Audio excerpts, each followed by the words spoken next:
It must have been like June 2021. And I was driving down the freeway with my friend Elijah, and Sueco hits me up and he goes, "Yo, I wrote this song with John Feldmann, ironically." And he's like, "Can you send it to me?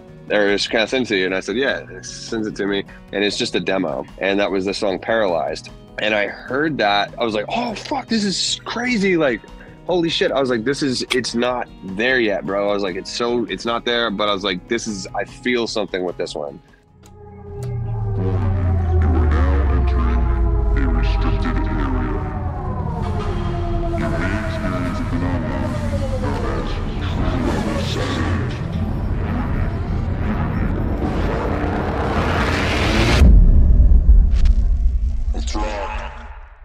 Hello, friends, and welcome back again to The Record Process.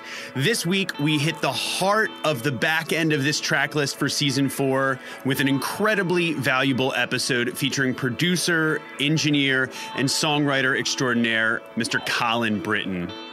Colin has worked with a ton of mega artists, bands like 5 Seconds to Summer, A Day to Remember, Avicii, Pierce the Veil, Papa Roach, All Time Low. But he popped into The Record Process this week to talk with us about an artist that he's been working a lot with recently by the name of Sueco. He explains in great detail the role he played on Sueco's album It Was Fun While It Lasted, which was released on March 4th of 2022. Colin walks us through his early days as a producer, building up his network in the LA music scene with people like Zach Cervini, John Feldmann, and Nick Long. So many of the albums that we'll be highlighting this season on The Record Process share one very important theme. And that's the idea of technology helping musicians and creators overcome the collaborative restrictions that once came along with geographic location.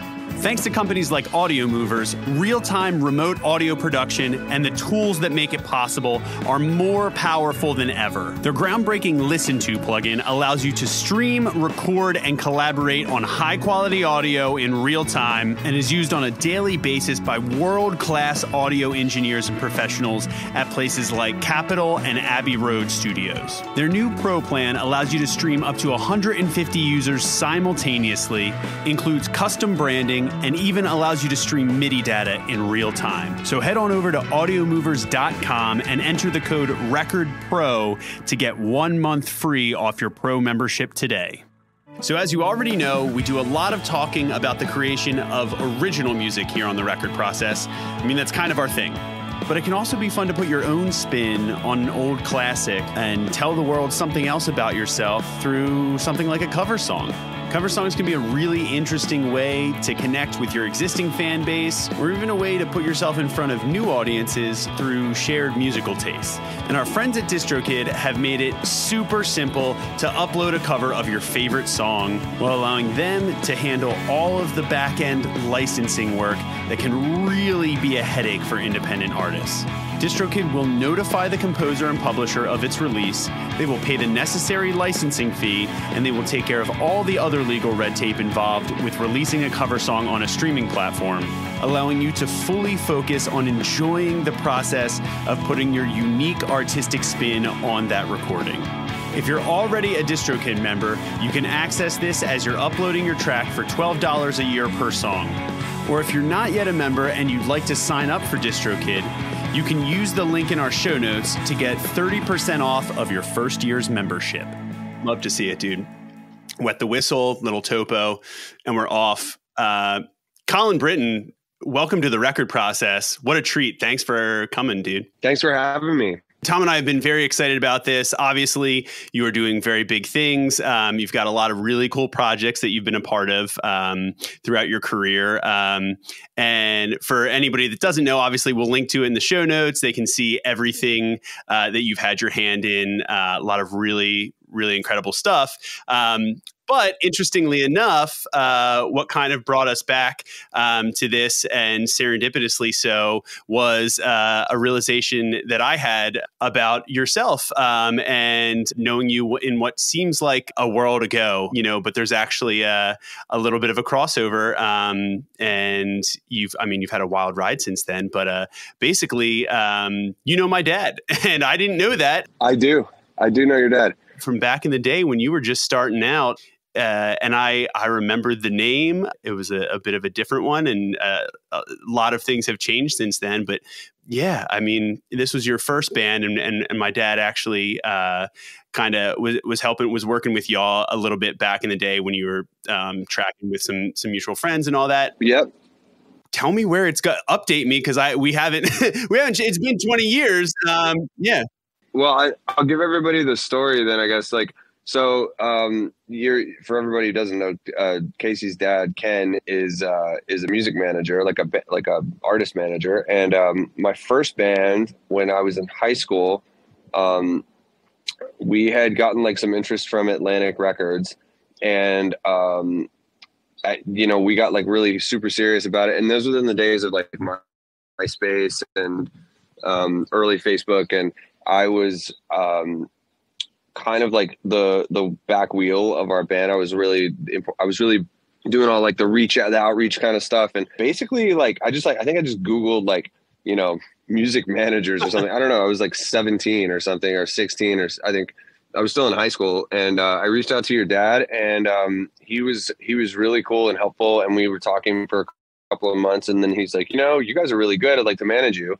I was, oh my God, we get a real manager. He's like, he's a real dude and sick. Like, and so he brought us up to Philadelphia. We worked with his mutual friend, our mutual friend, David Ivory. Yeah. Engineer, producer up there. And we did like an EP with him. And that was like kind of my first, I remember we spent like a whole summer in Philly. It was like the hottest summer on record or something. And, we made like an EP up there, stayed in this shitty little hotel because we couldn't afford anything else. And, it was like our first time going to New York City, because it's right across it's just right down the road. And, played a few shows. What's that one place called? Grape Street? Is that what it's called? Grape Street Pub. Yeah. Yeah. We played there a few times to like 4 people. And, yeah, man, I don't know. It was super cool. Your dad, he's such a sweetheart, and, always really love him. So, but yeah. And then, by the way, it's worth mentioning you said that, I had a different name. So it's actually the same name. My middle name is Brittain. A lot of people don't know that. Okay, cool. So okay. And so like my last name's Cunningham. So the reason that I changed like my professional name is my middle name is because when I moved to LA, the first record big record that I was like involved with the production on was 5 Seconds of Summer's first debut album. It was like my first like big thing that I got into out here. I remember when it came time to like turn the credits in, like I didn't have any like producer credits at that time, of note or whatever. And I realized that this record at that time, like that record they were already like blowing up worldwide and everything. And so we knew the record was going to be probably a pretty big impact. And so I thought, well, whatever I'm credited as on this is going to be sort of like, that's the foundation. Like that's the starting point. Like I can't pivot. I can't change my name later if I don't. So I had the foresight to like Google Colin Cunningham to see what popped up. And it was like this guy, Colin Cunningham, he's a B-list actor. He's been like a bunch of like 90s Schwarzenegger films, like as a B or C role. So he was like famous enough to where people would like, not everybody knows who he is. He's not famous enough to where everybody knows who he is, but he's also famous enough to where he's going to be probably the first search for a long time. And I was like, so I'm always going to be second if people are going to Google me, and then that guy's going to come up ahead of me every single time for the next decade. So I was like, what's the second best option? And then I Googled my middle name, Colin Brittain, and nothing came up. And I was like, perfect, that's the one. So bingo. That's the reason that I am Colin Brittain. Wow. Amazing. Yep, So, well, like, dude, let's jump right into it. What, how did you get linked up out there? Like, how, like the 5 Seconds gig? I've been into music production like my whole life since I was probably, I think I was like 14 or 15 when I started my first, like, I had a summer job with this guy, Travis Wyrick, in Tennessee where I grew up. And, he was like a big Christian rock and like, that kind of producer. CCM, I guess. But he would work with like a lot of those really, really big acts in that world. So he's super, super good. He did like a lot of the POD stuff and Span Pillar and like yeah, okay. Toby Mac and guys like that. And so, Yeah, so I was like basically, I was just like a little kid. I was over there like cleaning bathrooms and stuff for him. But I remember my dad was always in music. We always had music gear around, and he bought like a little studio rig, like a little like Fostex 16 channel recorder. And for kids who don't know what that is, that's like, in the mid 2000s, recording gear wasn't like on everybody's laptop. It was actually pretty expensive to get like 15 years ago or 16 years ago, it was expensive to get a laptop that was, and an interface and like all the recording gear. You couldn't just have a cheap laptop and a, $100 interface and like a, you like now you can pretty much I'd say like $1,200 would get you like a baseline recording rig. Like back then, like, to get a computer that was capable of doing that, and then like an interface and everything, it was thousands and thousands and thousands of dollars. So the alternate was you would go to Guitar Center and you buy these little like recording boxes. They were like these little digital all-in-one recording boxes, and then you can bounce your song down to CD or whatever and put that online. And so that was like my first thing was using one of those, and I got really good at that. I didn't have a drum room or anything like that. And so, but I did have, my dad had an electric drum kit, like a Roland TD7, like a V drum kit. So you could just plug in like left and right out of that. And the drum mix sounded great. So it was like already, it's like, there you go. There's your drums in a box right there. So that was my program drums, and I'm a drummer. So like, it was easy for me because I already played drums. So I was making these beats and like playing these, making these like recordings and stuff. And then I wound up getting asked by like, college bands and like regional bands. It was like 15 or 16. Like I was 16 years old. I was getting like, bands like coming in from like Atlanta to like record in my dad's house and shit. They'd pay me and stuff, and I would be like, wow, this is cool. And then my band got, we kind of like got into that whole thing, and then that derailed me for a little bit. And I kind of stopped getting in the production thing. And then a couple of years later, after I met your dad, Casey, we got rid of our singer and we got a new singer, and we got signed pretty quickly after that. My band we were called Ono Fiasco. That's when our band started really kind of like taking off a little bit. And we did like Warped Tour. We toured a lot of places. We went to Europe. We went to Canada. We did a bunch of stuff. Yeah, made the rounds. It made the rounds. We did the thing. At that point, we started working with this guy, Kato Kandawala, who engineered like the Paramore Riot record. He did all the Breaking Benjamin stuff. And my other friend, Dan Corniff, who we were working with. And those guys really like showed me production, like proper production. They were like real producers. You know what I mean? They were like guys making like real records. And I was just like, wow, this is super cool. And they were the ones, Kato specifically was like, dude, you're really good at this. Like, will you help me do production on these other records? And so I'd be on tour on my laptop, and he'd be sending me stuff, and I'd like send him production. Fast forward, I think we were at the end of Warped Tour, maybe, or I don't know. We were at the end of one of the tours we were doing, and we were in LA. We were shooting a music video. One of my A&R people was like, hey, we just signed this new guy, Nick Long. He's looking for like a co-producer, co-writers. I think you'd be really good. And so I met him for coffee. And at that point, I think I was kind of at the end of my touring rope. I was just like, this is kind of not for me. I don't know. Like, I love touring, but like, I was just like, it takes me out of the studio too long, et cetera, et cetera. So anyway, me and Nick hit it off, and turns out Nick is now like a mega star writer. He's still one of my good friends. He co-writes a lot of stuff with Travis Barker. He's done like the King Princess stuff. He's written a ton of the Machine Gun Kelly hits lately. Super talented dude. Anyway, Nick was like, you're really, really good, bro. You should like come out and work with me. So we, flew out, like as soon as we got home from tour, I flew out back out to LA with a bunch of my gear, set up in his buddy's basement, which is like in Los Feliz, and like I say a basement, it was this immaculate, beautiful house with a view and everything. And we made a bunch of records, and we just like hung out and met a lot of the people around here. And I was just like, these guys are different. Like everybody's talented, everybody works their ass off, and it's just like live, work, but nobody's burned out. Everybody's super inspired, and the sun, this beautiful sunlight and everything. And he goes, well, man, if you're interested, I've got this friend, John Feldmann, who is looking for an engineer, and I think you'd be great for it. I said, sure, whatever. Like, John Feldmann, shit, I love his stuff, whatever. So like he sends our song and a couple of my other productions to John, and like literally a day later, John calls me and is like, yo, can you fly out? I had just gotten back home to Tennessee. I was like, yeah. It's like the day after Thanksgiving, I got on a plane, flew back out here, and the next thing I know, I'm like working on The Used and 5 Seconds of Summer. And then John's like, you know, Wow. basically long and short of it was like, you know, he would like throw different stuff. I mean, he'd be like, oh, can you use Pro Tools? I'm like, I can't use Pro Tools. I use Cubase.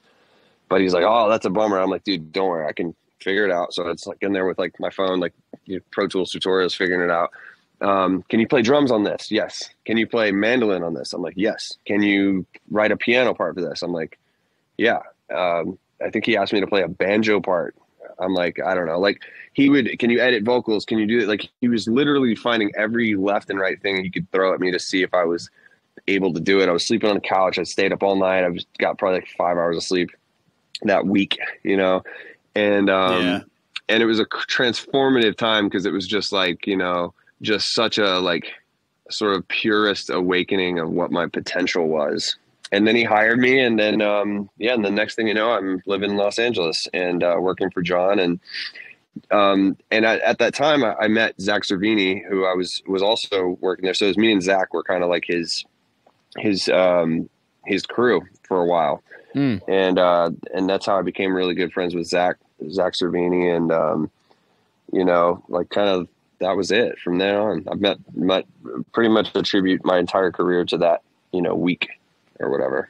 Dude, that's amazing. You had, I mean, and even before you got out there with John, it sounds like the overarching theme of this is really solid, really valuable mentorship all the way through from a bunch of guys, whether it's Dan, you know, the dudes that you were working with early in the Nashville scene, right? Like, you know, it kind of all builds and culminates to that. And I do definitely, you know, resonate with hearing you that like personally you felt like the touring tenure where you're like, you kind of got to pick. It's really tough. I struggle with that and have for like the last like 10, 15 years with Wonder Years, feeling like, you know, it can be very stop and start with projects. So I love that, man. Thank you so much for that backstory too. What an inspiring story, and a great way to kind of segue into, you know, what sets the stage for all the records that you've been working on recently, namely of which is the Sueco record that we have asked you here to talk about that's been doing crazy things.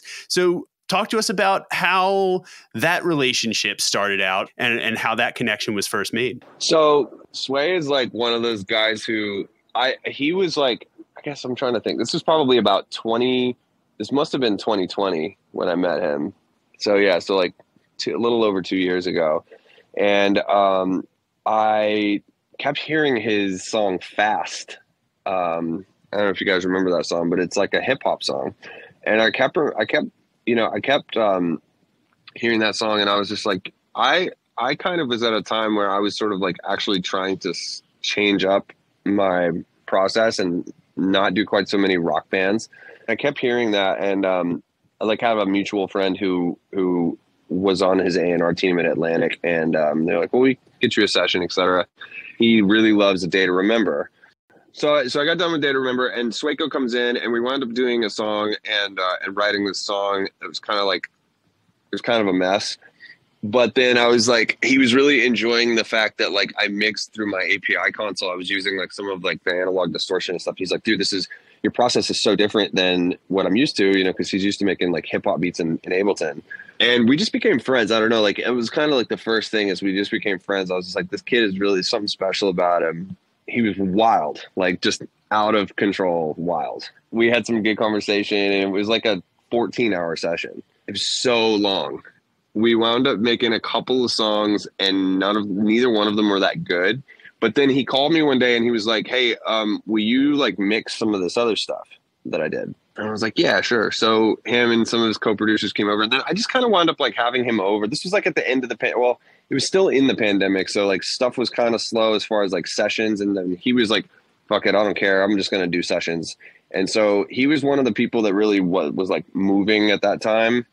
I don't mean to say that he doesn't care about the pandemic. He was just kind of like, I think he was like, he had COVID. He felt comfortable. He was just like, let's just keep making the music happen. And so I wound up mixing a lot of his earlier stuff that some of which really didn't come out on the record because we were still kind of trying to find the process. Also, there's this guy, Willie Upben, who's this young A&R at Atlantic, who I don't think they really knew what to do with Sueco. Like he had gone through a couple different A&R people. They weren't really sure what he was they were like, well, his one song is huge, but like he wants to do rock and we don't fucking know, it's like they just, I don't know if like the corporate label really knew what to like, how to like, what to do with him. So they were just like, this like, keep it going. I don't know. I just believed in him, and I still believe in him. And I was like, this kid's talented. I don't know. Like, we just kept working together. We just kept having great conversation, and, you know, and so we wound up like working for probably 9 months or something. We had that song with Travis Barker. And a lot of it was kind of mixing. That's how it started for me. Like, it was like, he already had these tracks. Colin, can you come in and mix? And then like, there's just one song, Same Old Story, that my friend Dwilly produced, that I jumped in on the production like after the song was written. That was the one that Travis is on. And the song was pretty much written. And then I really just like added the guitars to it, you know, and like mixed it. And then Travis like added his drums to it or whatever. And then that song kind of happened in like piece by piece. And then one day I was in LA, probably about, it must've been like June 2021. And I was driving down the freeway with my friend Elijah, and Sueco hits me up and he goes, yo, I wrote this song with John Feldmann, ironically. And he's like, can you send it to me? Or just kind of send it to you? And I said, yeah, sends it to me. And it's just a demo. And that was the song Paralyzed. And I heard that. I was like, oh, fuck, this is crazy. Like, holy shit. I was like, it's not there yet, bro. I was like, it's not there. But I was like, I feel something with this one. Let me produce this. Like, it just needs some tweaking. We need to tweak a few lyrics, and I think we need to rewrite the bridge. But like, we're getting there with it. Like, that's incredible. So John sends me the stems, and we got in a matter of like, I don't know, maybe 3 days. We did the final production. You know, I put drums on it. We recut the guitars. We rewrote the bridge. I had the backgrounds. My friend Erica sing background vocals on it, and just. And the big thing was the original one was I'm fucking paralyzed is how it said. I'm fucking paralyzed. I was like, that's not it, dude. Like, you got me paralyzed. Like, let's change this first line. And sometimes when you change one line, it just soars the whole thing. And so then fast forward a month later, I also had Sueco jump on this Papa Roach song. That was the first song that they put out off this album that I produced called Ego Trip. And because I just was like, I don't know, they needed something like him, and I felt like it'd be a good look for him to jump into rock. That song came out and people were like, oh, this is crazy. And then like a day later, he posted Paralyzed just on TikTok, and that's when that shit went crazy. And then it was just like the world changed for him after that. Wow.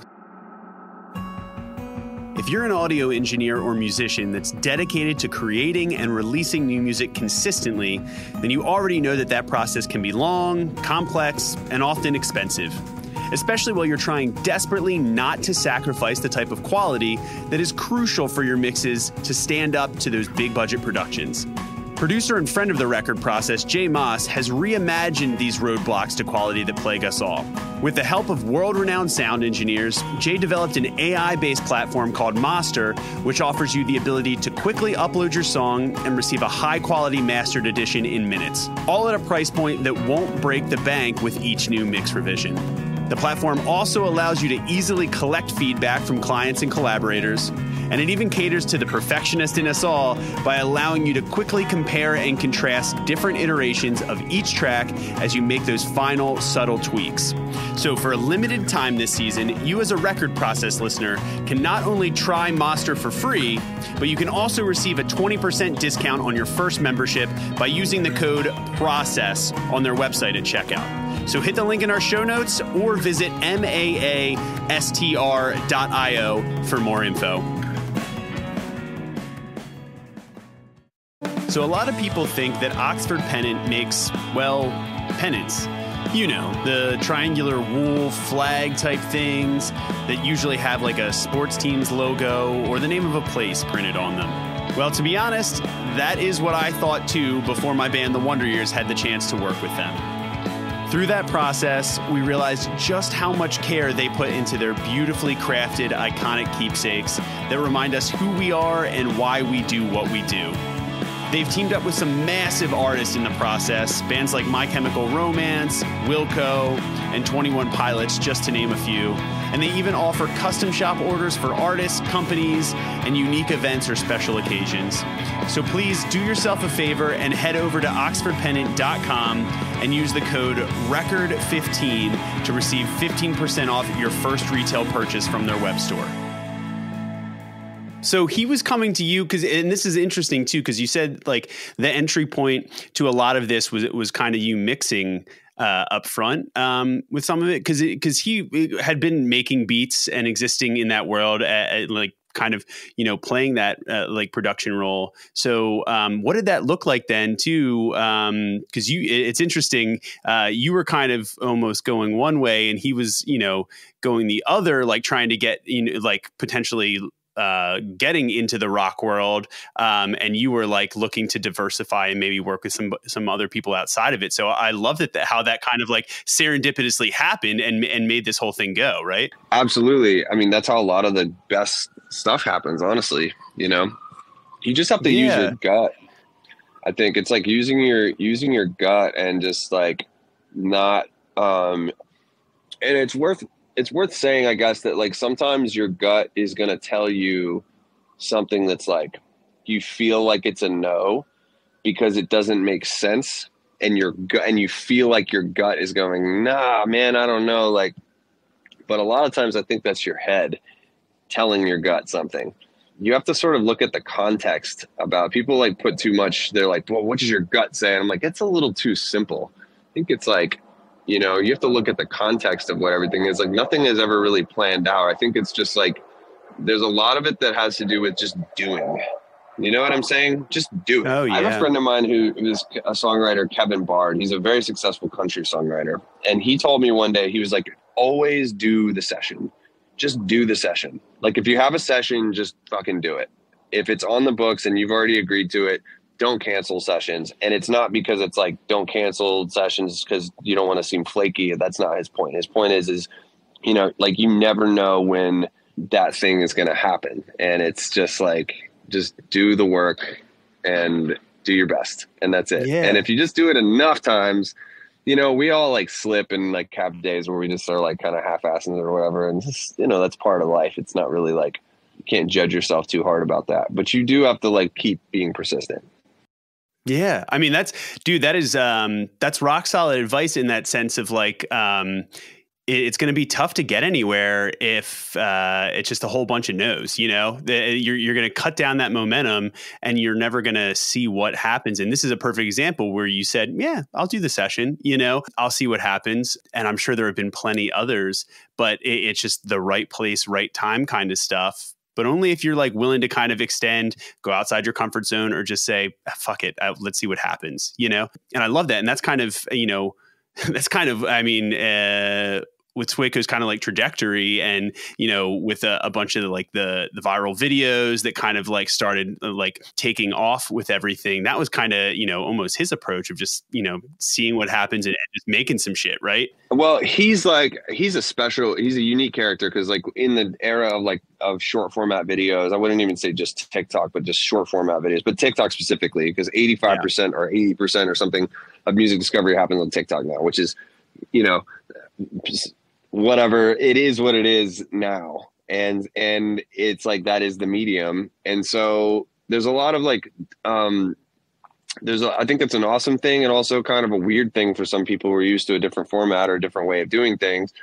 Sueco is one of the unique people I think I've seen who has the ability to like sort of be a TV character. Cause like TikTok in a lot of ways is like, it's like television in a oversimplified way. It's like it's a video format, so you have to be like entertaining to be able to attract 8 million fans, like how he has 8 million followers on TikTok. It's like that's not something that most people can just do, even if you're a huge musician, because there's a lot of people who don't even who just like Sueco just because he's a character, and not everybody's like that, and not everybody should be like that.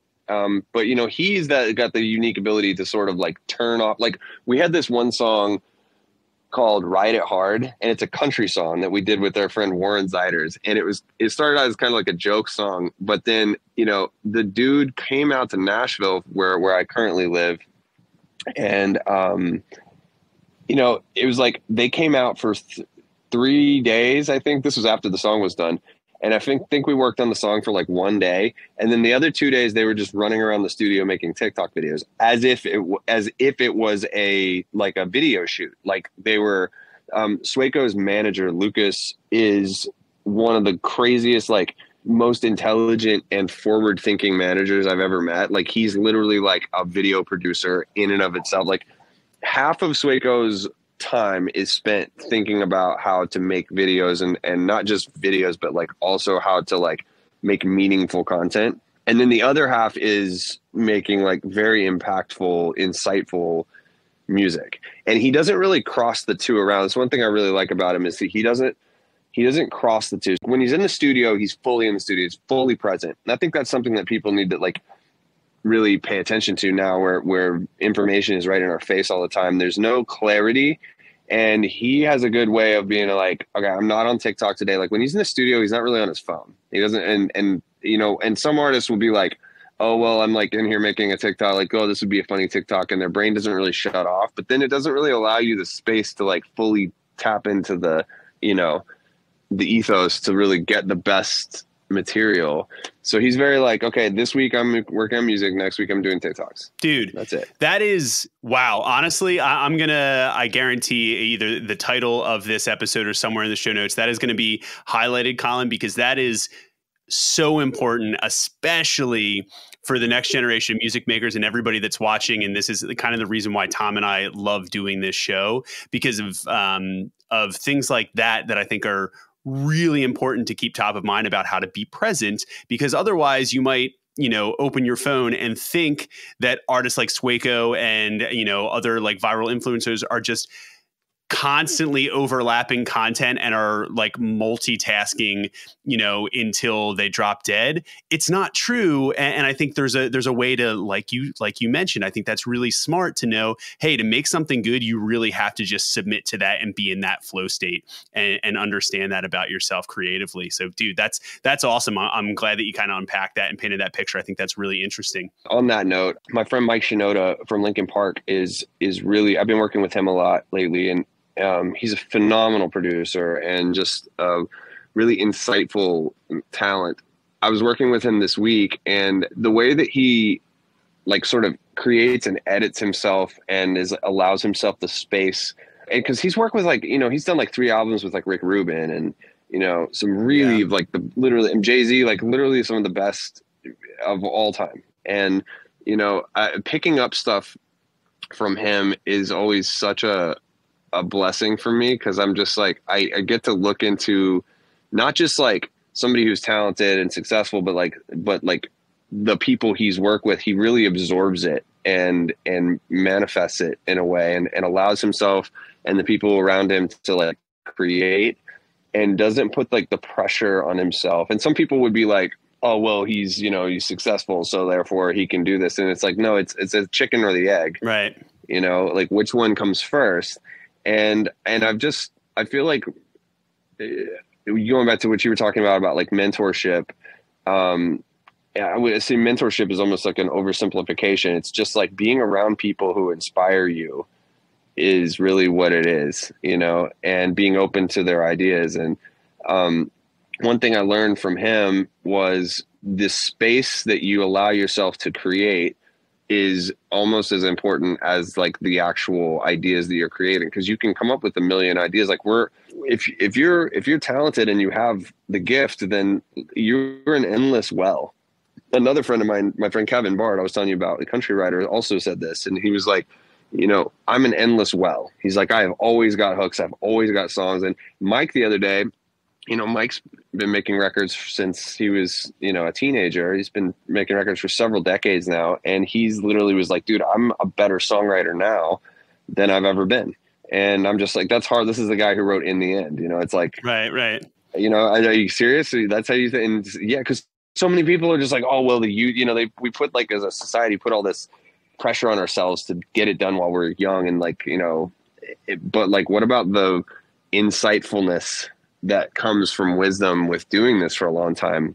And I think the big thing, the takeaway from this is what you just said, Casey, is about like removing the pressure from yourself of like, demanding that you are all of these things. Because when you do that, you start to, and I'm guilty of it too, you start looking at what other people's expectations of you are. Yeah. And when you start worrying about other people's expectations, I think that is like the poison that will completely derail your creativity, because there's no way to be able to really access great inspiration when you're worried about, like, when you're like back of your head is worried about, well, what are my TikTok fans going to like, or what are my, like, what's my manager or my label going to think? Like, you just can't do it. It's just too much to think about. That kind of reminded me of, like, I believe back in like the late 70s, early 80s, Eno made the Oblique Strategies card book to break from that.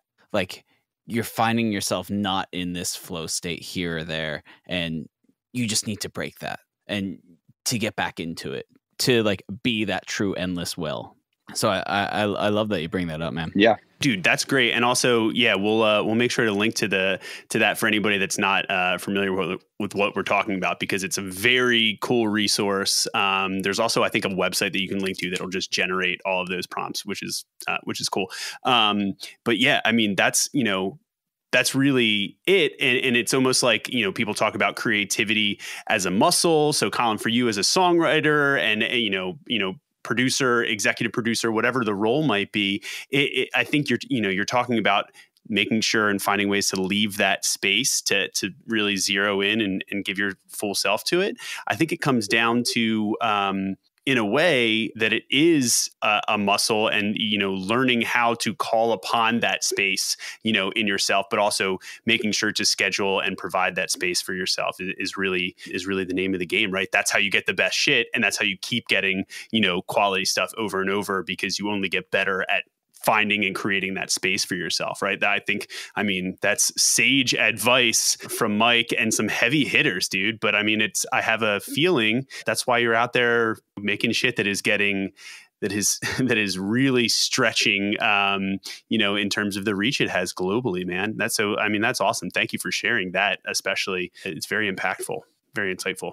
With all of that being said, I think that's actually kind of that might be a fantastic place to leave it, because unless at some point, you're not going to stop. You are my friend as well. So maybe we'll have to have you back for a part 2 in a future season to talk about another release. Yeah. I'm sure you got a bunch of stuff on your calendar for 23, right? But I do just, because I'd almost love for anybody that's listening to that, that it's been kind of tracking this and hearing your trajectory and how you work with an artist like Sueco, to kind of let that sit and let some of those gems really sink in, because I think it was awesome, man. And we really appreciate your time for unpacking it, dude. Of course. Tell Sueco he's got an open invite to drop in, maybe for a part 2. We'll get his flip side of it, and his part of the process. But we wish you the best of luck. Have a really good end of the year, man, and we'll keep in touch for sure. Enjoy that session. Thank you.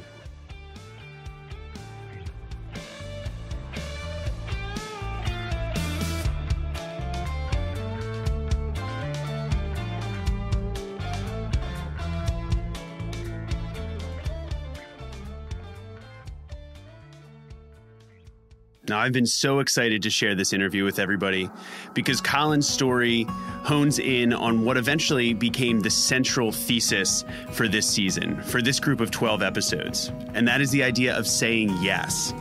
Saying yes to the opportunities that present themselves to you.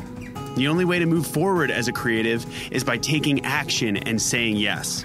Even if it's unorthodox, even if it seems outlandish, say yes. Say yes to the opportunities that scare you, because that's usually an indicator of a space where you need to grow. Action will always trump inaction.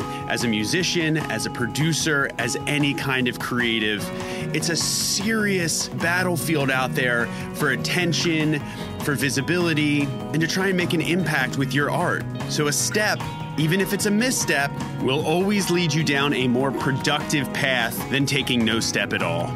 That's just the facts. And just because you can't see how the dots might connect from one opportunity to another does not mean that they aren't there. You just have to go out, put yourself in the arena, take the chances, and say yes to the actions that will put you in front of the people that can help you grow as an individual in whatever direction you're looking to grow. And maybe even more importantly, you might find events or people that are willing to challenge you in ways you didn't even know you needed to be challenged in order to reach your full potential. And if you've made it this far with us, we are so grateful that you took the chance on this show. And we will catch you next week on The Record Process.